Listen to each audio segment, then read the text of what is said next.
തെലങ്കാനയിൽ നിന്നും അതോടൊപ്പം തന്നെ തഞ്ചാവൂരിൽ നിന്നൊക്കെയുള്ള ഭക്തരെ നമ്മൾ കണ്ടിരുന്നു. ഇത് പാലക്കാട് നിന്ന് ഇവിടേക്ക് എത്തിയിരിക്കുന്നവരാണ്. എന്താണ് പേര്? നാരായണൻകുട്ടി. എത്ര പേരുണ്ട് പാലക്കാട് നിന്ന്? ഞങ്ങള് 5 പേര്. എങ്ങനെയുണ്ട് ഇവിടുത്തെ ഒരുക്കങ്ങളൊക്കെ? സൂപ്പറാ എല്ലാം എങ്ങനെയാണ്, എന്താണ് നിങ്ങളുടെ പ്രതീക്ഷകൾ? ആഗോള അയ്യപ്പ സംഗമം എന്ന് പറയുമ്പോൾ എന്താണ് ശബരിമലയിൽ നിങ്ങൾ മുമ്പോട്ട് വെക്കുന്ന പ്രധാനപ്പെട്ട വരേണ്ട മാറ്റം എന്താണ്? വരേണ്ട മാറ്റം കുറച്ച് സൗകര്യങ്ങൾ നമ്മൾ പറയാൻ തീരുമാനിച്ചിട്ടുണ്ട്. സൗകര്യങ്ങൾ ഒന്ന് വരണം എന്നുള്ള അടിസ്ഥാനപരമായിട്ടുള്ള സൗകര്യങ്ങൾ, അതാണ് ഇവിടെ കുറവ്. നമുക്ക് എപ്പോൾ വരുന്ന സമയത്ത് ഭക്തജനങ്ങൾക്ക് ബുദ്ധിമുട്ടില്ലാത്ത രീതിയിൽ എല്ലാ കാര്യങ്ങളും ചെയ്തു തരാൻ വേണ്ടി ഇതൊരു ആഗോള സംഗമം അതിനൊരു വേദി ആവട്ടെ എന്ന് നമ്മൾ മനസ്സുകൊണ്ട് ആഗ്രഹിക്കുന്നു. ഇത് പ്രധാനപ്പെട്ട ഒരു കാര്യം, വെർച്വൽ ക്യൂ ആണ് കഴിഞ്ഞ കുറച്ച് വർഷമായിട്ട്. അപ്പൊ അത് നമ്മുടെ നേരത്തെ നമ്മൾ അവലംബിച്ചിരുന്ന ആ ശൈലിയാണോ അതോ ഈ വെർച്വൽ ക്യൂ ആണോ? ഏതാണ് കൂടുതൽ ഒരു? വെർച്വൽ ക്യൂ തന്നെ നല്ലത്.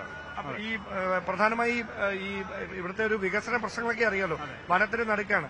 അപ്പൊ അവിടെ വികസനം നടത്തുക എന്ന് പറയുന്നത് ഒരു വലിയ വെല്ലുവിളിയാണ്. അപ്പൊ അതിന് നടുവിൽ നിന്നുകൊണ്ട് ഇത് എങ്ങനെ നടത്തും എന്നുള്ളതാണ് പ്രധാനപ്പെട്ട ഒരു ചോദ്യം.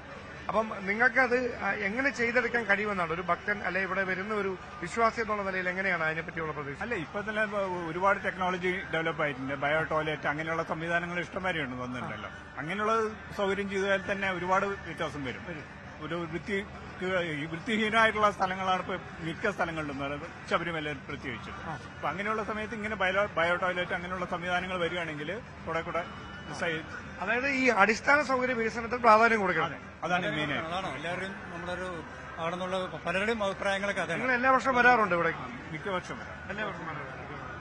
ഓക്കെ, അപ്പൊ എല്ലാ ആശംസകളും അത്തരത്തിലാണ്. അതായത് ആഗോള അയ്യപ്പ സംഗമം നടത്തുന്നതിലൂടെ ശബരിമലയുടെ അടിസ്ഥാന സൗകര്യ വികസനം ഉറപ്പുവരുത്താൻ കഴിയണം എന്ന നിർദ്ദേശമാണ്, ആശയമാണ് പാലക്കാട് നിന്നെത്തിയ അയ്യപ്പ ഭക്തർ പ്രതിനിധികൾ പങ്കുവെക്കുന്നത്. സമാനമായ പ്രതികരണങ്ങൾ തന്നെയാണ് മറ്റ് ഇടങ്ങളിൽ നിന്നെല്ലാം പുറത്തു വരുന്നതും. അതായത് വിവിധ സ്ഥലങ്ങളിൽ നിന്ന്, അതായത് ആദ്യഘട്ടത്തിൽ രാവിലെ 6 മണി കഴിഞ്ഞപ്പോൾ ഇവിടെ രജിസ്ട്രേഷൻ തുടങ്ങിയതാണ്. അതിനുശേഷം ഭക്തർ ഇവിടേക്ക് എത്തിക്കൊണ്ടേയിരിക്കുകയാണ്.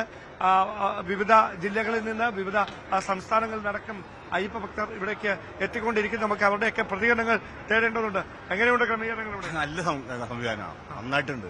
അതെല്ലാം പുറമേ നിന്ന് വരുമ്പോൾ നല്ല മനോഹരമായിട്ടുണ്ട്. ശരിക്കും അയ്യപ്പന്റെ ഒരു അനുഗ്രഹം തീർച്ചയായിട്ടും ഉണ്ട്. എവിടെ നിന്നാണ് നിങ്ങൾ? ഞാൻ പെരുമ്പാവൂരിൽ നിന്നാണ്. മുൻ കൊച്ചിൻ ദേവസ്വം ബോർഡിന്റെ മെമ്പറാണ്. ഇത് എല്ലാ വർഷവും ഇവിടെ വരാറുണ്ടോ? ഞാൻ എല്ലാ വർഷവും സ്വാമിനെ സന്ദർശിക്കാറുണ്ട്. ഇതുപോലെ തന്നെ മണ്ഡലകാലത്ത് വന്ന് തൊഴുവാറുണ്ട്. എല്ലാ വർഷവും മുടങ്ങാതെ കുറെ വർഷങ്ങളായിട്ട്. അപ്പൊ എന്താണ് പ്രധാനപ്പെട്ട ഇവിടെ എന്ത് മാറ്റമാണ്? മാറ്റം വെച്ചിട്ടുണ്ടെങ്കിൽ ഈ വരുന്ന അയ്യപ്പ ഭക്തർക്ക് അടിസ്ഥാന സൗകര്യ വികസനം വേണം. ഇപ്പൊ തിരുപ്പതി മോഡൽ അതുപോലെ എന്തെങ്കിലും പ്രോഗ്രാം ഉണ്ടായി മാത്രമേ ഇതുകൊണ്ട് ഇങ്ങനെയുള്ള ഫംഗ്ഷൻ കൊണ്ട് പ്രയോജനമുള്ളൂ. ഇപ്പൊ തന്നെ മണ്ഡല സീസണിൽ അയ്യപ്പന്മാർ വന്നിട്ട് ഒരുപാട് കഷ്ടപ്പെടുന്നുണ്ട്.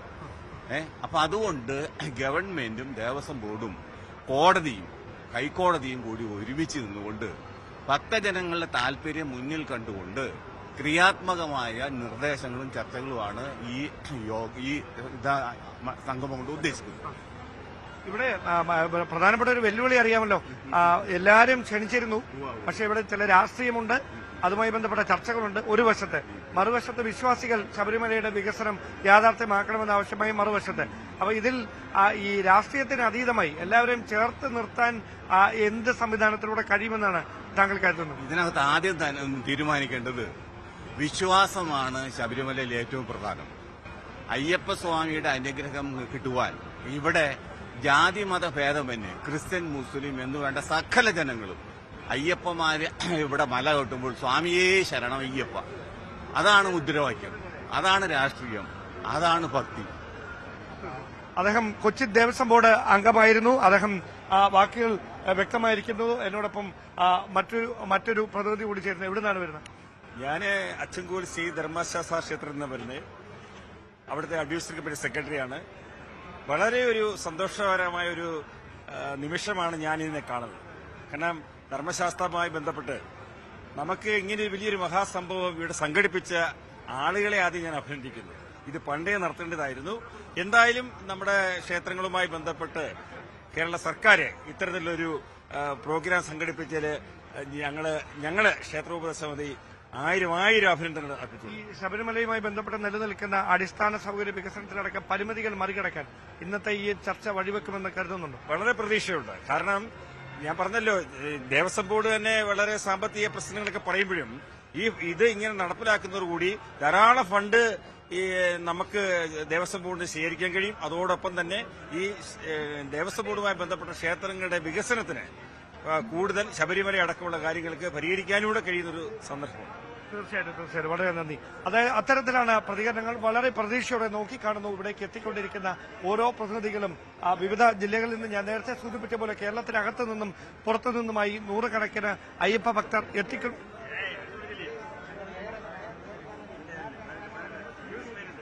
കൂടുതൽ പേരും പറയുന്ന കാര്യം ക്രൗഡ് മാനേജ്മെന്റിനെ കുറിച്ചാണ്. അതായത് ഇവിടെ ശബരിമലയിലെ തിരക്ക് നിയന്ത്രിക്കുന്നതിന് വേണ്ടി ചില കാര്യങ്ങൾ ചെയ്യേണ്ടതുണ്ട്. അത്തരം നിർദ്ദേശങ്ങൾ ഇന്നത്തെ ചർച്ചയിൽ നൽകും എന്നുള്ളതാണ്.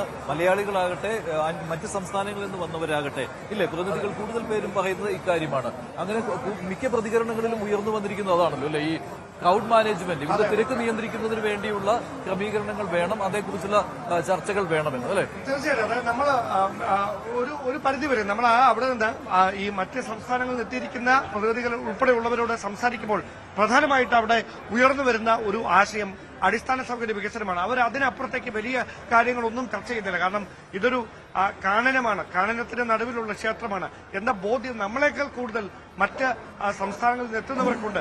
അതുകൊണ്ട് അവരാവശ്യപ്പെടുന്നത് ഈ ഇൻഫ്രാസ്ട്രക്ചർ ഡെവലപ്മെന്റ്, അടിസ്ഥാന സൗകര്യ വികസനം, അത് മാത്രമാണ്. അത് സുഗമമായി നടപ്പിലാക്കിക്കൊണ്ട് സുഗമമായ ദർശനം ഭക്തർക്ക് സാധ്യമാക്കാൻ ഈ ആഗോള അയ്യപ്പ ഒരു കാര്യം കൂടിയുണ്ട്. ഇവിടെ ഈ ഗ്രീൻ പ്രോട്ടോകോൾ പാലിക്കണം എന്നുള്ള കാര്യം, അതേക്കുറിച്ചുള്ള ചർച്ചകളും വരും. കാരണം പരിസ്ഥിതിക്ക് അനുകൂലമായ രീതിയിലായിരിക്കണം ശബരിമലയുടെ വികസനം. ഈ രീതിയിലുള്ള ചർച്ചകളും വരും. അത് ദേവസ്വം സെക്രട്ടറിയായ രാജമാണിക്യം കൃത്യമായിട്ട് കുറെ കാര്യങ്ങൾ പറഞ്ഞു അല്ലേ. അദ്ദേഹത്തിന്റെ വാക്കുകൾ ദേവസ്വം സെക്രട്ടറി രാജമാണിക്യം ഇതേക്കുറിച്ച് പറഞ്ഞ കാര്യങ്ങൾ. കാരണം ഗ്രീൻ പ്രോട്ടോകോൾ പാലിച്ച് മാത്രമേ ശബരിമലയുടെ വികസനം നടത്താവൂ. ഇതേക്കുറിച്ചുള്ള ചർച്ചകൾ ഉണ്ടാകട്ടെ എന്നാണ് അദ്ദേഹം പറയുന്നത്. അദ്ദേഹത്തിന്റെ വാക്കുകൾ. ആഗോള അയ്യപ്പ സംഗമത്തിന് ശബരിമല ഒരുങ്ങുമ്പോൾ ദേവസ്വം സെക്രട്ടറി MG രാജമാണിക്യത്തിനും ചിലത് നമ്മളോട് പറയാനുണ്ട്. അദ്ദേഹം എന്നോടൊപ്പം ചേരുന്നു. പെട്ടെന്ന് കണ്ടാൽ ഒരു ഡിവോട്ടി ആയിട്ടാണ് ഇവിടെ നിൽക്കുന്നത്. ഒരു ഉദ്യോഗസ്ഥൻ ജോലി ചെയ്യുന്നു എന്നതിനപ്പുറത്തേക്ക് ഒരു വിശ്വാസിയുടെ മനസ്സോടെയാണോ താങ്കൾ ഇവിടെ ഈ പ്രവർത്തനങ്ങളിൽ മുഴുകുന്നത്? ആഗോള അയ്യപ്പ സംഗമത്തിലെ പാനൽ ചർച്ചകൾ കഴിഞ്ഞാൽ എല്ലാ ഡെലിഗേറ്റ്സും സന്നിധാനത്താണ് പോകുന്നത്. അപ്പോൾ സന്നിധാനത്ത് വിലയിരുത്താൻ, സന്നിധാനത്തിന് ദർശനത്തിന് വിലയിരുത്താൻ പോയിട്ട് നേരെ ഇങ്ങോട്ട് വരുന്നുണ്ട്. അതുകൊണ്ടാണ് ഇങ്ങനെ. എങ്ങനെയാണ് ഇത് നമുക്ക് ഏത് തരത്തിലായിരിക്കും ഈ ശബരിമലയുടെ ഒരു ടോട്ടൽ ഹോളിസ്റ്റിക് ആയിട്ടുള്ളൊരു വികസനത്തിന് ഈ ആഗോള സംഗമം എത്രയും സഹായിക്കുമെന്നാണ് താങ്കൾ കരുതുന്നത്? അതായത് ശബരിമലയെ സംബന്ധിച്ചിടത്തോളം നമുക്ക് നോക്കിയാലറിയാം, വളരെ പരിമിതികൾക്ക് ഇടയിലാണ് ശബരിമല ഇപ്പോഴും പ്രവർത്തിക്കുന്നത്. വർഷങ്ങൾ തോറും ആൾക്കാർ, ഭക്തർ കൂടിയാണ് വരുന്നത്. കഴിഞ്ഞ വർഷം ഏകദേശം 53 ലക്ഷത്തോളം ഭക്തർ ഇവിടെ എത്തിയിട്ടുണ്ട്. അപ്പോൾ ഇതെല്ലാ വർഷവും ഇങ്ങനെ കൂടി വരുമ്പോൾ പക്ഷേ നമുക്ക് വളരെ ലിമിറ്റഡ് സ്പേസും ലിമിറ്റഡ് വികസനമാണ് ഇപ്പോൾ ഉള്ളത്. അപ്പോൾ ഇത് ഒരു ആഗോള തീർത്ഥാടന കേന്ദ്രം ശബരിമല എന്നുള്ളത് യാതൊരു സംശയവും ആർക്കുമില്ല. പക്ഷേ അതേ സമയത്ത് ഇതിൽ വികസനം ചെയ്യുമ്പോൾ കുറേ കാര്യങ്ങളുണ്ട്.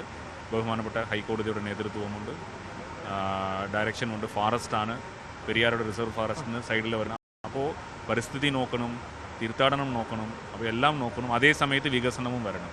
അപ്പോൾ